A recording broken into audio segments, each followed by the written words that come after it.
Praise the Lord कलीसिया। परमेश्वर का अनुग्रह और दया हम सबके ऊपर होती रहे और बढ़ती रहे, आमीन। आज मैं परमेश्वर के उन वचनों की ओर आपको लेकर जाऊंगी और परमेश्वर को उपस्थित समझ के मैं उन बातों को रखना चाहूंगी जिससे कि आप पवित्र आत्मा के और करीब चले जाओ। आपको पता है, सभी क्रिश्चियंस का होली स्पिरिट के साथ संबंध है, लेकिन सभी क्रिश्चियंस का होली स्पिरिट से घनिष्ठ संबंध नहीं है। मैंने कहा संबंध है, लेकिन वो जो करीबी है ना, इंटीमेसी है ना, वो जो कहते हैं घनिष्ठता, वो नहीं है। और ये संबंध पवित्र आत्मा के साथ आपका कब प्राप्त होता है? पवित्र आत्मा से संबंध उद्धार के द्वारा प्राप्त होता है, परंतु पवित्र आत्मा से घनिष्ठ संबंध समर्पण के द्वारा प्राप्त होता है ना। घनिष्ठता कब आती है? जब हम अपने जीवन को समर्पित करते हैं, अपनी इच्छा, अपनी डिसीजंस है ना, अपनी बॉडी, सोल, स्पिरिट, हर चीज जब हम उसके लीडरशिप में हम जब समर्पित होते हैं, तब हमारी इंटीमेसी पवित्र आत्मा के साथ बनती है। आज हम होली स्पिरिट के साथ घनिष्ठ संबंध के 7 प्रभाव के बारे में सीखेंगे। पहला, होली स्पिरिट के साथ घनिष्ठता होने पर आप शत्रु से समझौता करने के बजाय उस पर हमला करेंगे। पहला शामुएल 11:6 बाइबल बताती है, यह संदेश सुनते ही शाऊल पर परमेश्वर का आत्मा बल से उतरा और उसका कोप बहुत भड़क उठा। पवित्र आत्मा के अभिषेक के अधीन शाऊल ने शत्रु के साथ कोई वाचा नहीं बांधी। शाऊल अभिषेक के बिना गोलियत की शर्तों को स्वीकार कर लिया था।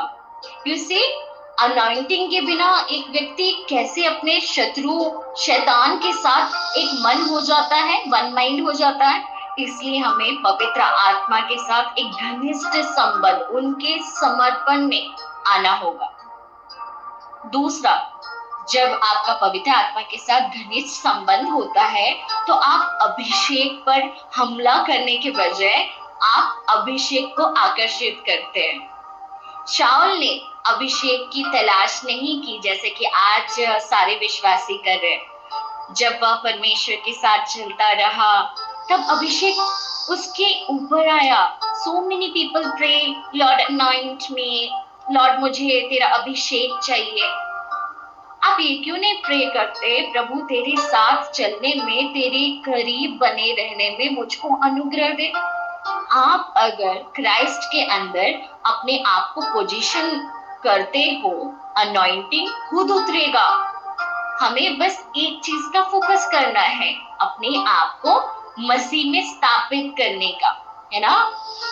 क्राइस्ट के अंदर आत्मिक आशीष है, क्राइस्ट के बाहर कुछ भी नहीं है। कलीसिया वचन कहता है इफिसियों की पत्री 2:6 में, और मसीह यीशु में उसके साथ उठाया और स्वर्गीय स्थानों में उसके साथ बैठाया।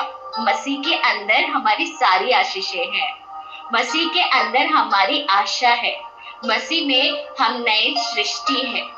इसलिए एक व्यक्ति मसीह के बाहर जब जाता है वह पाप में गिरता है, पाप में जीवन जीता है, क्योंकि यीशु मसीह लड़कियों को लाइन नहीं मारेंगे, गंदे नजर से नहीं देखेंगे, वो गाली चिढ़ के जवाब नहीं देंगे।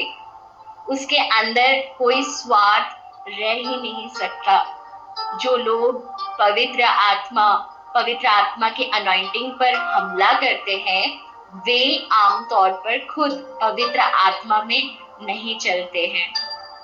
तीसरा, जब आपका होली स्पिरिट के साथ घनिष्ठ संबंध होगा तब आप कायर होने के बजाय साहसी बनेंगे। प्रेरितों के काम 4:13, जब उन्होंने पतरस और यूहन्ना का साहस देखा और यह जाना कि वे अनपढ़ और साधारण मनुष्य है तो अचंभा किया। फिर उनको पहचाना कि ये यीशु के साथ रहे हैं। पता है क्या, पवित्र आत्मा के साथ घनिष्ठ संबंध ही साहस की कुंजी है। मैं फिर एक बार रिपीट करना चाहती हूँ, पवित्र आत्मा के साथ घनिष्ठ संबंध ही साहस की कुंजी है, और साहस ही चमत्कारों की कुंजी है। अगर आपको अभी भी कॉन्फिडेंस की कमी है, घबराहट लगता है, इनसिक्योर हार्ट है, तो जरूरी है आप पवित्र आत्मा के साथ घनिष्ठ संबंध में आए। चौथा, जब आपका पवित्र आत्मा से घनिष्ठ संबंध होगा तब आप लोगों की सेवा करेंगे और ना उनसे भयभीत होंगे। किसी को क्राउड को फेस करने का डर लगता है, लीडर को फेस करने का डर लगता है, पास्टर का डर लगता है, किसी को इमेज रिपुटेशन का डर लगता है, किसी को समाज का डर लगता है, किसी को लोगों का डर लगता है। पहला शामुएल 11 उसका 7 में लिखा है, और उसने एक जोड़ी बैल लेकर उसके टुकड़े टुकड़े काटे और यह कहकर दूतों के साथ से इज़राइल के सारे देश में कहला भेजा, जो कोई आकर शाऊल और शामुएल के पीछे ना हो लेगा, उसकी बैलों से ऐसे ही किया जाएगा। तब यहोवा का भय लोगों में ऐसा समाया कि वे एक मन होकर निकल आए। जब पवित्र आत्मा शाऊल पर आया तो लोगों में परमेश्वर का डर आ गया। लेकिन जब पवित्र आत्मा शाऊल से चला गया तब क्या हुआ पता है, लोगों का डर शाऊल पर आ गया। लोगों का डर शाऊल पर आ गया। तो चाबी क्या है? यदि हम परमेश्वर के भय से परिपूर्ण नहीं होंगे तो हम मनुष्य के भय से परिपूर्ण हो जाएंगे। आपने देखा, चिंता, घबराहट, डर क्यों आता है? पवित्र आत्मा की भरपूरी की घटी। फिर कहूं, पवित्र आत्मा की भरपूरी की घटी। प्रार्थना करें, प्रभु अपनी आत्मा की परिपूर्णता मुझे दे। पांचवा इतना इंपॉर्टेंट है, इसे गौर फरमाइएगा मैं क्या कहने जा रही हूँ। पांचवा ये बहुत इंपॉर्टेंट है। जब आपका पवित्र आत्मा के साथ घनिष्ठता होगी, आप अधिकारियों के साथ मिलकर लड़ेंगे, ना कि उनसे निराश फ्रस्ट्रेटेड रहेंगे। जब पवित्र आत्मा शाऊल पर उतरा तो वो शामुएल के साथ युद्ध में गया, शामुएल के बिना नहीं। शामुएल एक लीडर था, एक अनॉइंटेड मैन था, वो शामुएल के साथ युद्ध में गया। हम अनॉइंटेड लोगों के साथ खड़े रहेंगे, है ना। पवित्र आत्मा के बिना शाऊल और शामुएल के बीच लगातार मतभेद होता रहा, कॉन्स्टेंट फ्रिक्शन। तो जिनका भी pastors, man in authority, women in authority के साथ मतभेद होता रहता है, आप उनके कामों में अच्छाई कम और गलतियां ज्यादा देखते हैं, तो परमेश्वर की उपस्थिति में कहती हूँ, आपको पवित्र आत्मा के साथ घनिष्ठता की आवश्यकता है। आपने बिल्कुल सही सुना, पवित्र आत्मा के साथ घनिष्ठता की आवश्यकता है। यीशु की और भी खूबसूरत बातें हैं जो उसने पर्सनली आपके लिए, मेरे लिए किया है, उसे निहारे। जिस व्यक्ति ने क्रूस में जो हुआ है उसे देखा है, उसे और किसी बात की शिकायत नहीं होती। आप अभिषेक में चलते हुए अधिकार, अथॉरिटी वाले व्यक्ति से लड़ नहीं सकते। उदाहरण के तौर पर यीशु अभिषेक में चलते थे और शांत थे और झगड़ा नहीं करते थे, उन्होंने अथॉरिटी से लड़ाई नहीं की। हालेलुया। छठवां पॉइंट, जब आपका पवित्र आत्मा के साथ घनिष्ठता होगा, आप अपने शत्रुओं पर आक्रमण की जगह उन पर दया करेंगे। पहला शामुएल 11, सभी निकाले, पहला शामुएल 11 उसका 12 से 13 देखिए।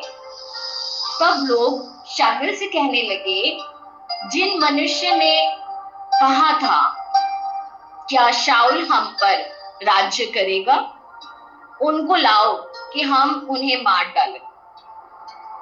शाऊल ने कहा, आज के दिन कोई मार डाला ना जाएगा, क्योंकि आज यहोवा ने इज़राइलों को छुटकारा दिया है। तो पवित्र आत्मा शाऊल के साथ था, तो उसने अपने दुश्मनों को बख्श दिया।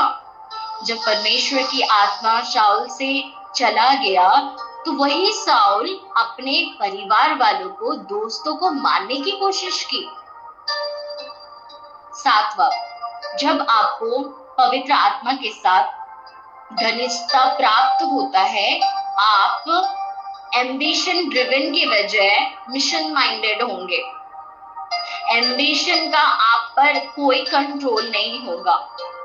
पहला शामुएल 11 उसका 11 में लिखा हुआ है, दूसरे दिन शाऊल ने लोगों के 3 दल किए और उन्होंने रात के अंतिम पहर में छावनी के बीच में आकर अम्मोनियों को मारा और धूप के कड़े होने के समय तक ऐसे मारते रहे कि जो बच निकले वे यहाँ तक तितर बितर हुए कि 2 जन भी एक संग कहीं ना रहे।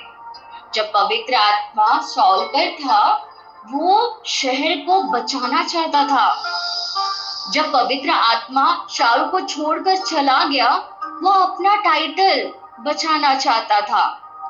पवित्र आत्मा के बिना हम टाइटल, पोजीशन और रैंक के बारे में सिर्फ सोचते रह जाएंगे, लेकिन पवित्र आत्मा के साथ होकर हम अपने बुलाहट, अपने मकसद, अपने मिशन को अंजाम पहुंचाने में कामयाब होते चले जाएंगे। जब लोग यीशु को राजा बनाना चाहते थे, तब वे वहां से भाग गए। उन्होंने टाइटल, पद, रैंक की कोई चाहत नहीं रखी। वे परमेश्वर की इच्छा पूरी करने आए थे। उन्होंने अपना कॉलिंग, मकसद पूरा किया। यीशु की मौत के समय उनकी उम्र लगभग 33 से 39 साल सिर्फ रही होगी।